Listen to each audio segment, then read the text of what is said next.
we'll do tweaks like that. Hello there. It is that time again for Geek Speak, and this week we are talking about ways that you can do your marketing without relying on ads. But I think we kind of will talk a little bit about this, but we extend it beyond like the normal channels that kind of people think of, like your SEO and your social media, but kind of thinking about other ways that you can get in front of people. Rena, or could you share this in the It's already done. awesome? I super appreciate Yeah. that. Awesome. And of course, my name is Phelan with Seymour Digital Media. And I'm Rena Little from Full Serve Web Marketing. We've just gone through our rebrand and are rolling that out. Awesome, awesome. And so, yeah, today I think just to kind of set us off, like, we talk a lot about like doing basic SEO and talking about doing ads, your Facebook, your Google ads. Really, those are the two you should be looking at. But and as well as something like social media, posting on social media. And so I think we were kind of, when we started this, we're thinking about like kind of novel ways or different ways that you can kind of Yeah. attack marketing. So we're all quite familiar with SEO, social, and email as ways of getting people to your website. And those really are great ways. But there are some hidden treasures that we don't really talk about in digital marketing, which I think are a great place to start, especially if you don't have a budget for digital marketing. Anyone can do a lot of these things. Which one should we talk about first, Phelan? Well, I think one is we kind of were talking about like in person stuff. So, Yeah. going to, and that can be in a lot of different ways. So, that could be getting yourself to be a speaker, I think is one aspect. There's also just going to like meetups and live events where people that are in your market are in, or collaborations as well. So, you could find people that may cover something slightly different. Yeah. Those And are so, kind of two things. Let's break one of yeah. those, let's break those down into bits. So we're talking about events. Now everybody's doing the in-person networking and that's kind of chasing the lead. And sometimes that's a bit difficult. Um, what you're talking about, Phelan, on the second piece is joint ventures. So if you go to networking events with the idea of forming joint ventures and finding those in BNI, we call them golden geese referral partners. Instead of the individual egg, we want the goose. Mhm.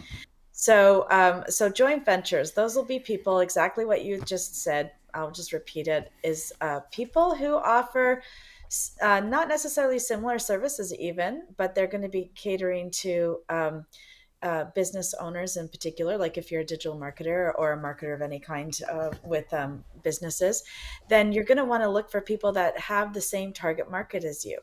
And then you're going to want to organize to do cross promotion, perhaps bundle up to a package between the two of you for a product, and utilize both of um, your connections, your contacts on your email list. That can be an excellent way.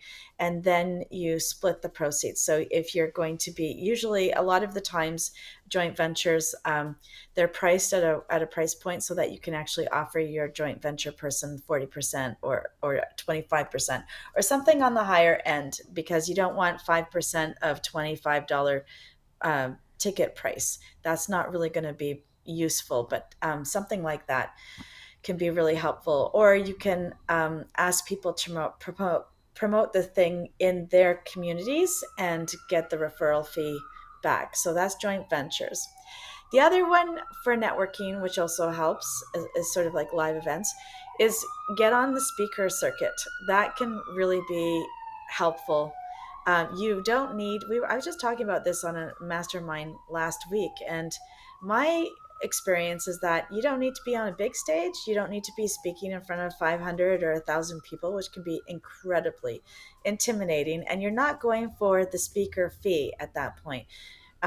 But if you can get like a little gig at a co-working space, that usually happens every now and again, or with a group of professionals, like say an accounting association or something like that. Um, you can actually turn a small group into customers. I think I was able to convert to almost about 60% of the group, even though it was only 15 people. That was actually at a good price point. That can actually be a really great return on your investment. So that was the other thing. And those, usually you speak with a group of other people. um, well, not usually, but sometimes you can speak with a group of other people. So you might only actually get 20 minutes of speaking and 10 minutes of Q&A. So Yeah. it's not that tricky. And when you're talking about something that you love, something that you do, something that you use to help other people, it actually is much easier than you think if you've never done it before. Um, and so those two things can. I actually watched a woman bring in almost $30,000 on online sales from doing a talk. And this was during COVID, so it was on Zoom. She did a talk at a conference, online conference, and then she had like this whack of traffic that went straight from the talk, conference talk, to her website, and that converted to about $30,000 in um, in revenue generated from that talk. So it can actually be quite dramatic, Yeah. and really help uplift your.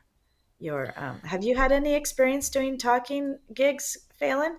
I mean, we've also hosted our own meetup, so we would give Oh, a right. presentation if no one else did. That was before COVID, Yeah. so I haven't done it Yeah. since then. But that did get us leads. I mean, I'm not gonna lie, Yeah. and it wasn't our intent at all.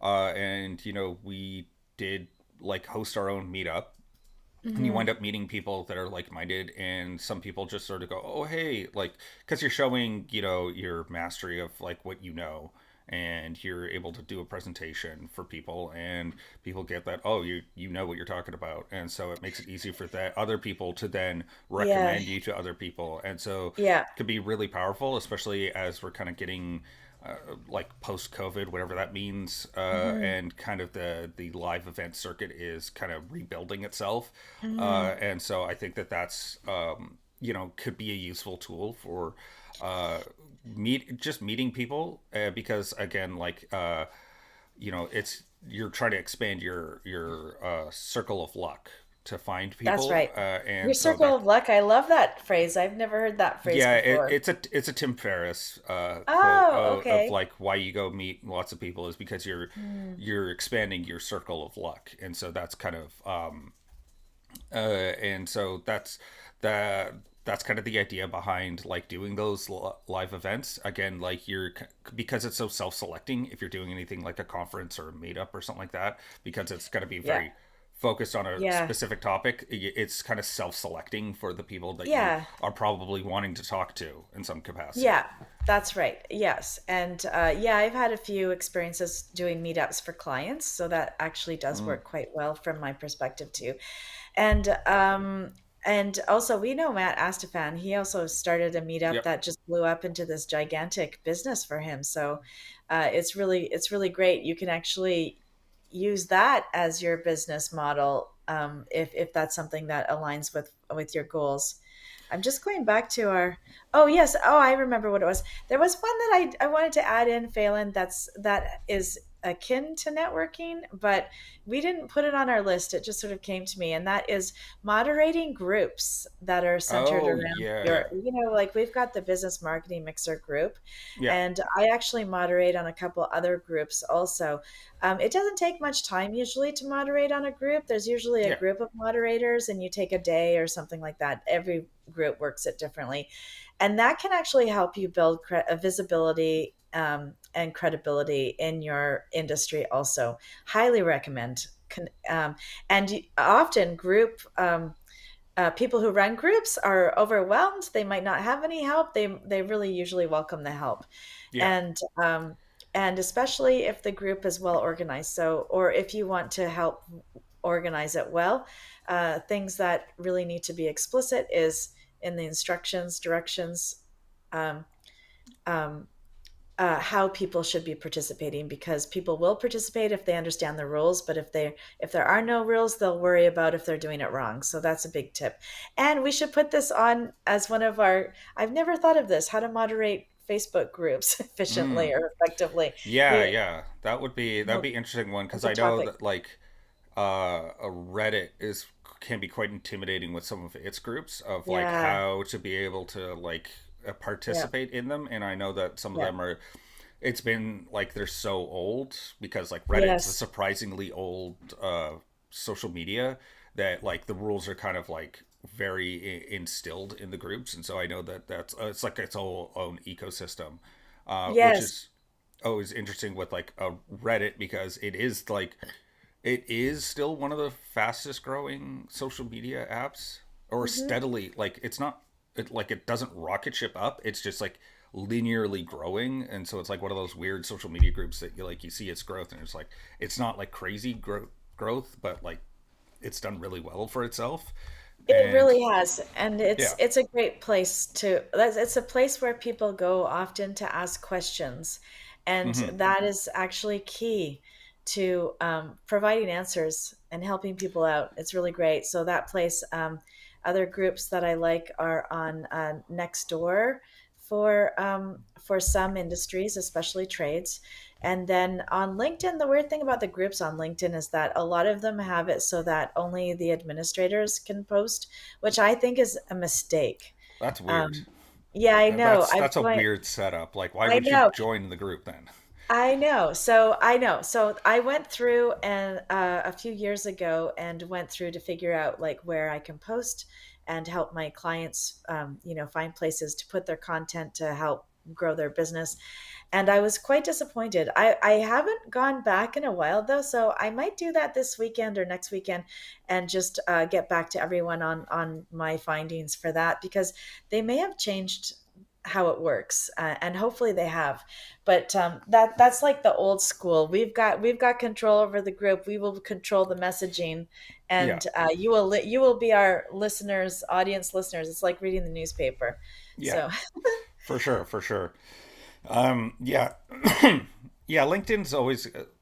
I admire that LinkedIn's made some efforts to add features to it because it was kind of dry previously, and so I think that they've had mixed bag of like feature set. I know this is a little far afield from what we were talking about, but I do appreciate that they've actually put in the effort to make new features on their like new mhm, and kind of novel features like a newsletter and stuff like that.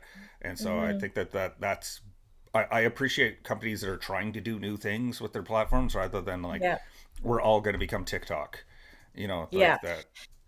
yeah. And so the last thing that I wanted to bring up with the online networking, if you're doing that type of work, sometimes it's really nice to organize links. Hmm. Or promo codes that are trackable so you can actually see the results. So you'll be able to see in your Google Analytics where the traffic comes from. But if you've done a special post on Facebook and it's not an ad, it's really hard to segment that traffic out. So by using a trackable link or a promo code for that post specifically and only, then you will be able to figure out the number of people that get to your site from there.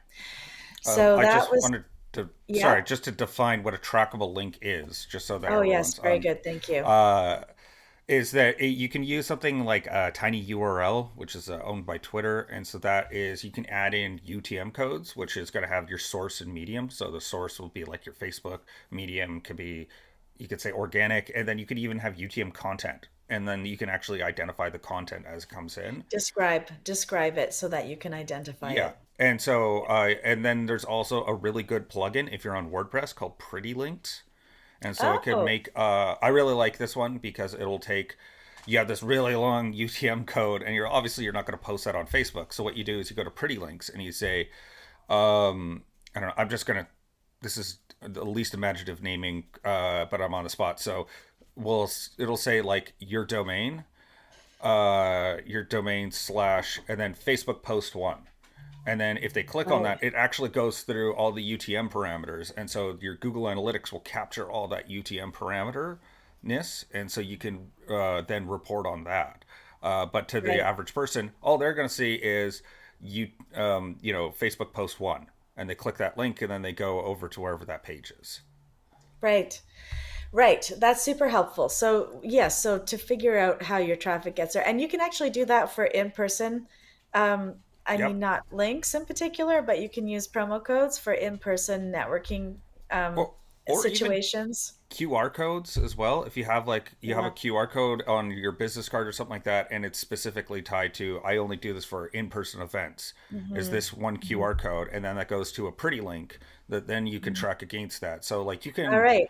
you can Well, really good. like build a pretty good Yeah. tracking system even for in-person Mhm. stuff. And so it's not going to be an exact science, but it's not going to hurt to do this stuff as well. Hmm. So the one of the other things that we didn't talk about that's really pretty easy for every a beginner level traffic source is to make sure that you're listed on all the directories that you Hmm. can. So directory would be, well, I think Yelp used to be considered a directory, but it's kind of a social media sort of as bridge. I don't know what Yelp is actually, but Yeah, it I don't think anywhere Yelp that you're knows going to what it be is. anywhere that you're going to be able to put a link. So do Yellow Pages still exist? I think they do. I'm thinking like Chamber of Commerce is Yeah, okay. like a pretty easy lift, and it's Mhm. rather inexpensive. And I mean, we've gotten one of our biggest There are a whole bunch clients.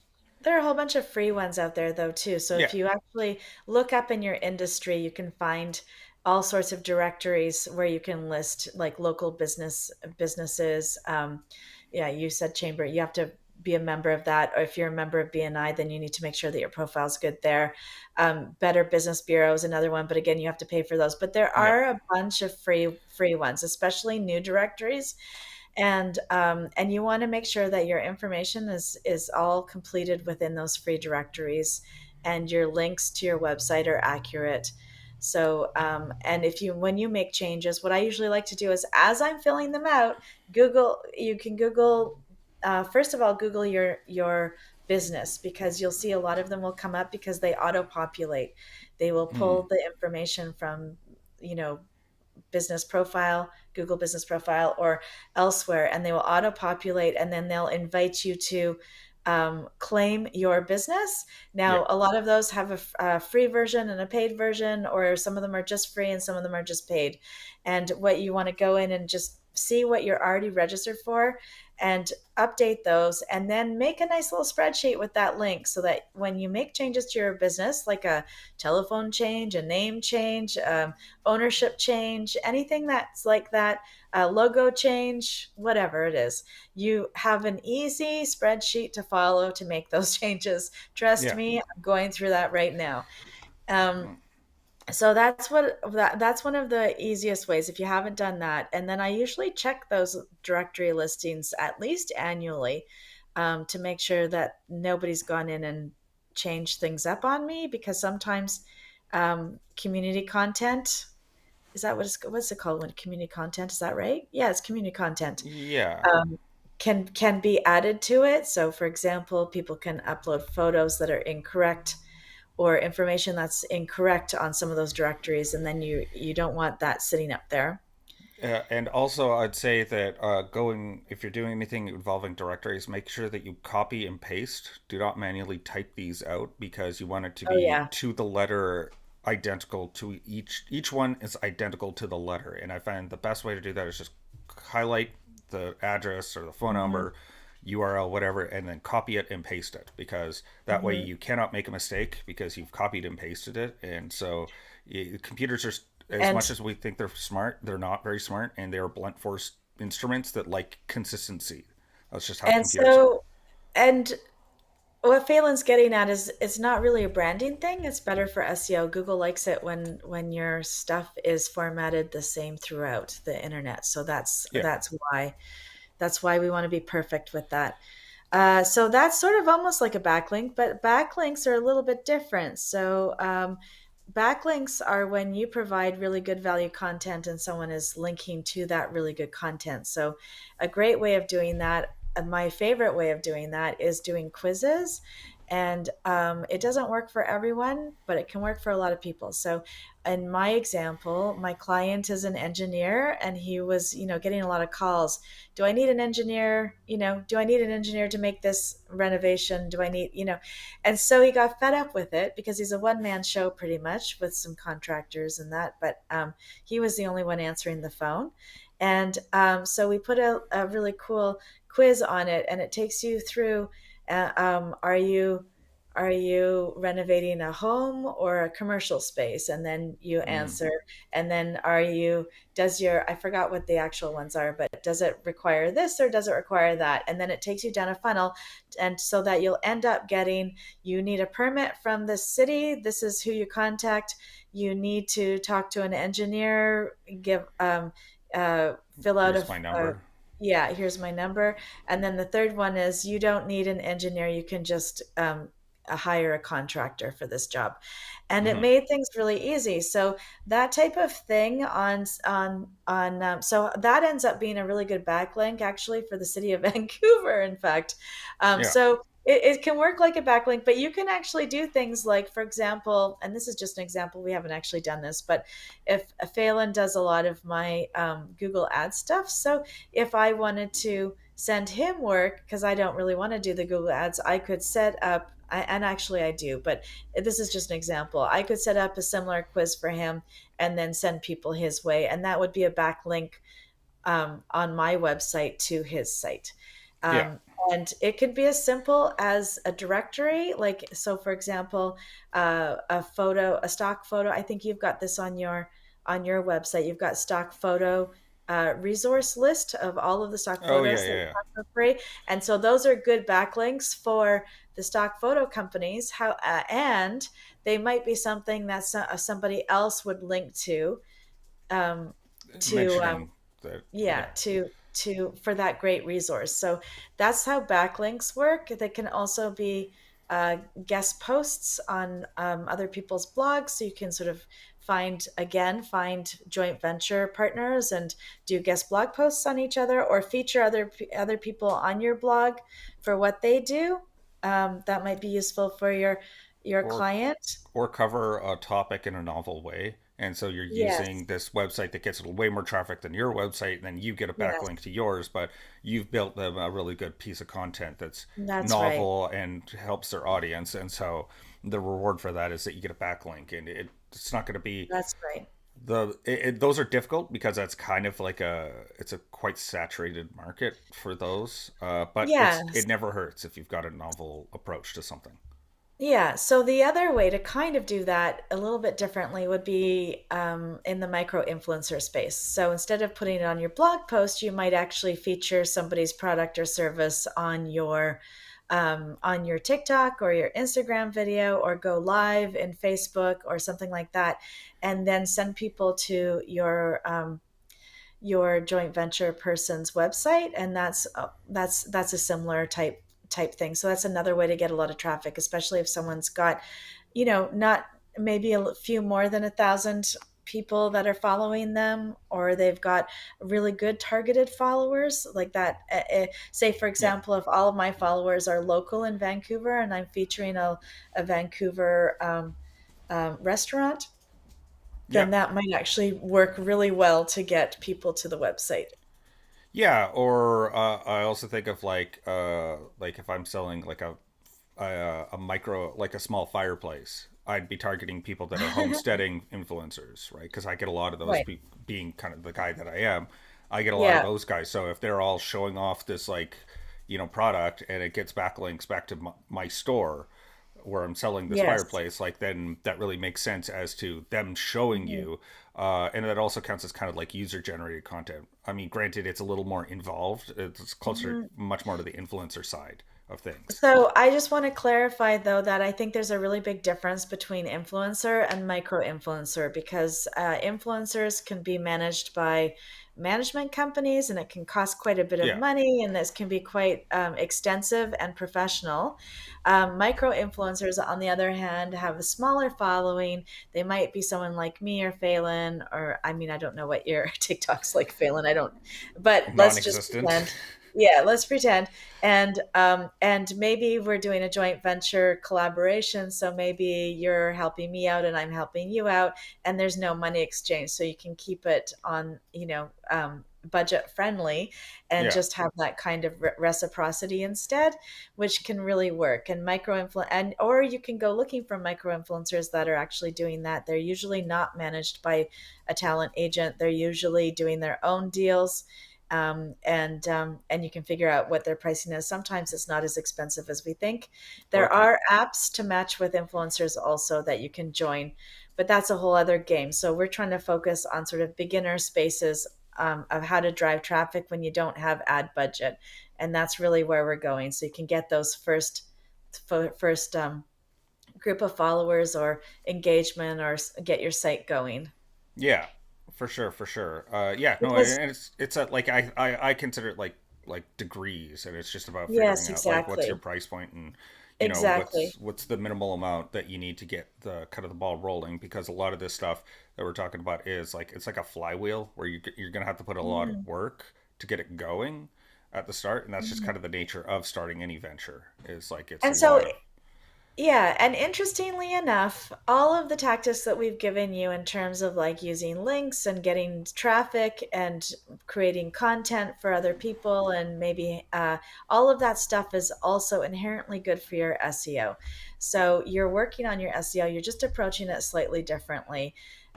Rather than sometimes when you're trying to rank blogs, it can take a little while to rank those blogs. But if you're working stuff out in with audiences already and getting that traffic there, that's going to help your organic SEO move faster and help you get to sales faster too, because you're already doing the targeting ahead of time. yeah, exactly. And yeah, I would say that yeah, that's it's inherently going to help you on every other aspect, and just Mhm. this is just some tactics that are going to help you, Oh, I just realized. Sorry, Phelan, I didn't mean to interrupt you. what's I that? just realized that I just used my ending sentence, and it's only 11:27, and we still have one more thing. So we didn't talk about optimizing for Reddit, Quora, Stack Exchange, or niche forums, and that's also another space, a space that we could utilize, and that's what we started to go talk about when we were talking about Reddit. But Quora, or I think, is Ask Me still a thing? Ask Jeeves is Ask Jeeves. I don't think That was Ask the Jeeves. I first think one. I Ask think that's the Me. first one. Yeah, Ask Jeeves was But one of the very first ones that ever existed. So I always think of it. But yeah, any of those places where people will be asking questions. So if you're really good at tech, then you might want to join, the Apple forum or the Microsoft. I don't know, does Microsoft have a forum? I only know about the Apple forum, or any kind of forum where your expertise can be lended. So that's the similar as how it works in Facebook groups and LinkedIn groups. It's just a forum instead. So you're going to look for those types of things, and Reddit has all of that in it. And yeah, yeah, so uh, you can sign up with Quora, and they'll actually send you prompts every week. I think I get them where I could answer some questions for some people, and that helps me rank, and we can do the backlinks too. You add links in there too.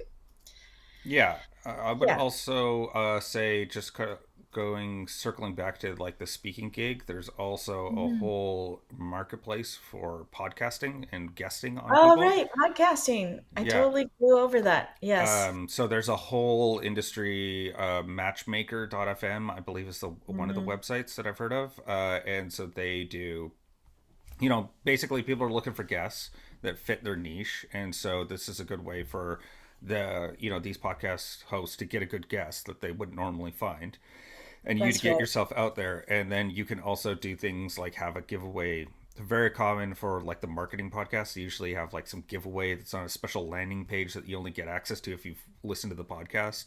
Mm. So it's very common tactic like that. Again, it's gonna be work, not necessarily money. Mhm. I know that some of them you pay to be a guest. There's some weird dynamics like that I've heard of, but there are ones that are people that are just you may just resonate with those people, and so you just Mm. want to get out there and you're speaking to their audience. Yeah, it's the same concept as getting on a stage. If you're with Yeah. the right niche audience, you don't need thousands and thousands of viewers because especially if you're selling services, how are you going to sell like thousands and thousands of your services? You only need probably five good clients from that. Yeah. Or unless you're ready to scale, that can, but generally I had always like it when we scale, easy scaling, not the hard scaling. The hard scaling can completely destroy you Yeah, as a for sure. business. And Yeah. yeah, it's if you're doing, yeah, especially service stuff. But Hmm. that is kind of what we've covered today, and I think that we've had a lot of, I think, a pretty good insights as to things that, like, start off as small as you want or grow. I think these tactics work on either side of that equation, where your size of your business is. So I think that was really good, and of course, my well, I'm just saying it was good because I'm We hope you reflecting. found value, is what Phelan means. Well, I think this is the first time, Phelan, we've actually covered our entire list on time and yeah. went through everything quite well. So this was actually a good amount of content for this half hour. I hope you really enjoyed it. If you want to join us in the Business Marketing Mixer Facebook group, find us there. Otherwise, you can come back wherever you found us today. You can come back every Thursday. We launch a new episode at 11 a.m. Pacific time. Thanks for coming. See you next week. I forgot. What are we doing next week? That's the I'll wrap Oh, up. yes, it'll be the marketing wrap up of the month. So any news and new things that are coming out in social search and AI and websites. Join us then. Thanks. Bye.